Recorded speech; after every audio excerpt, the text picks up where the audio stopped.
The following is an impromptu tutorial on using WordPress for the class blog, and it was recorded at the end of a virtual class session in which I showed the students attending how to use categories and the menu function in WordPress to organize their blog because many students were using pages to post their blogs, which is not preferred. What I prefer is to use the regular post function so that comments can be easily attached to the posts. So hopefully this will help you in organizing your class blog. Okay, so this is the website, and obviously because it's all complete, you've got the week 1, week 2, week 3, week 4, and then it's in reverse order. You know, here's week 4, week 4, week 4, week 3, and it just kind of scrolls. And you'll also notice that I don't have the whole post here. I have to click on here, boom, and then it shows me the whole post, kind of a thing.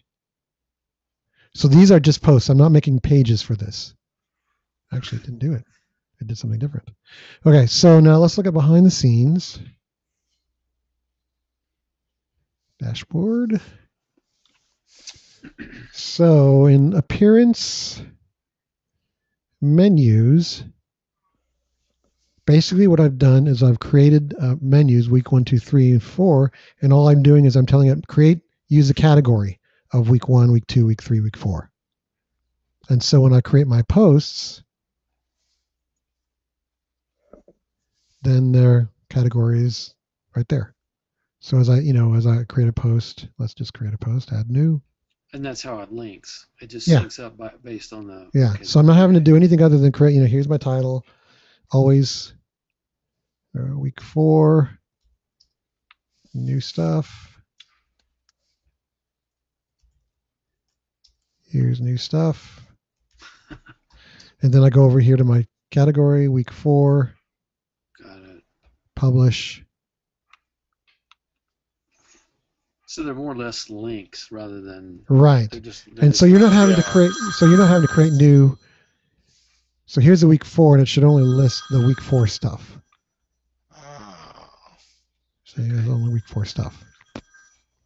That way you're not having. It still kind of looks organized, but you're not having to do more work than just I'm creating a post and I'm calling it this. And it makes it really easy for me to grade too. Yeah. So. That's important. Yeah. Actually, always, if you're a smart teacher, you balance it between students learning and me not killing myself. And some of us don't get that. Some of us are like, I want my students to learn, and then they don't give you feedback because they're killing themselves, trying to make it so exciting for you that you are like, I didn't learn anything because you never gave me feedback. So it's always a balancing game. Yeah. Okay, so that's I learned something. That's good. That's a little tutorial on our behind the scenes stuff that way. So keep it simple. Right. Good deal. Okay, gents, I'm going to splice the end of that so that I can actually have a tutorial on this so that we don't have to ask this question because this is coming up a lot of times. So because they look at the website and they go, I want to do that, and everybody creates pages because that's what you did with your with your capstone. You created pages and then whoop, hey, that page is on the nav bar. Well, you don't have to do it that way. You can actually control that a little bit. Just create those menus. Yeah.